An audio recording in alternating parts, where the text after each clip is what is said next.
Hello students, कैसे हैं आप सब। आशा करता हूं कि आपको क्लासेस समझ में आ रही हैं। डे 40 आपने स्टडी किया होगा। अब जो ग्रामर अब मैं आपको पढ़ा रहा हूं इसमें इंडिविजुअल ग्रामर है। क्योंकि इसके पहले आपने टेंसेस पढ़े थे, टेंसेस एक दूसरे से रिलेट करने पड़ रहे थे। जैसे मॉडल्स में एक दूसरे से रिलेट करने की जरूरत नहीं थी, वैसे अब इसमें भी बहुत ज्यादा रिलेट करने की जरूरत नहीं। बट जो भी ग्रामर आप पढ़ रहे हैं उसमें टेंसेस का नॉलेज होना जरूरी है, क्योंकि ऑक्सिलरीज आ चुकी है, वर्ब ऑक्सिलरीज आ चुकी है, हेल्पिंग वर्ब्स आ चुकी है।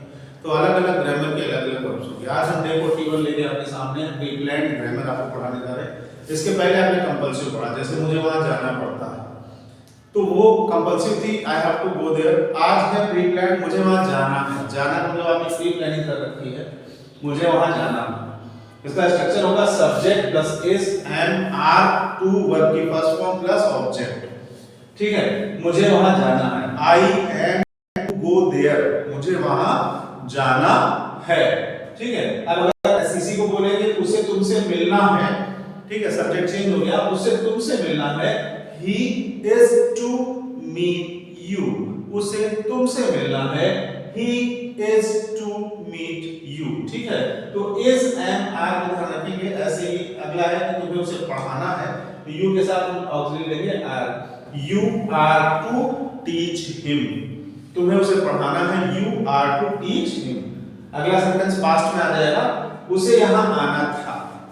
ठीक, उसे यहां आना था, तो subject plus was verb to verb की first form plus object. Subject was verb to verb की फर्स्ट फॉर्म प्लस ऑब्जेक्ट। उसे यहां आना था, he was to come here, उसे यहां आना था, he was to come here. अगर इसी को देखेंगे जो है नेक्स्ट सेंटेंस, हमें उसे पढ़ाना था, तो we were to teach him, we were to teach him। तो I के साथ was लगेगा, he she it के साथ was लगेगा, सिंगल नेम के साथ was लगेगा, बट we you they के साथ वर्ब लगेगा।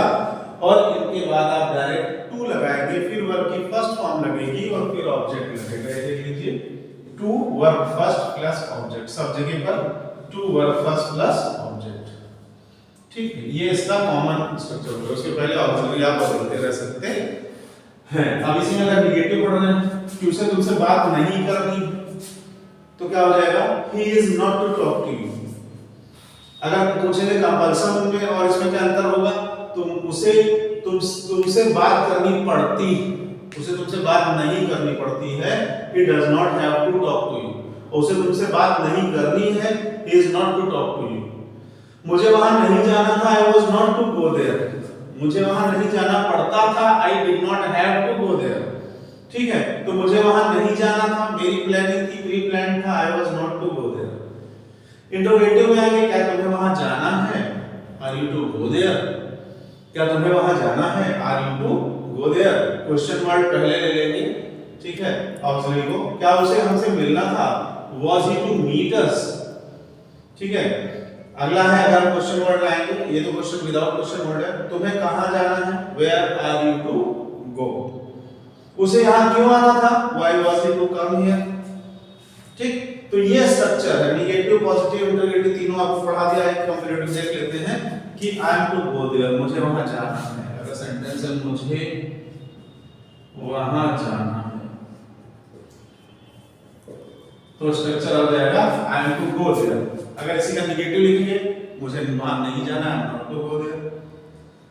ठीक, अगर इंटरोगेटिव लाएंगे without question word, am I to go there, क्या मुझे वहां जाना है, मुझे कहां जाना है, where am I to go.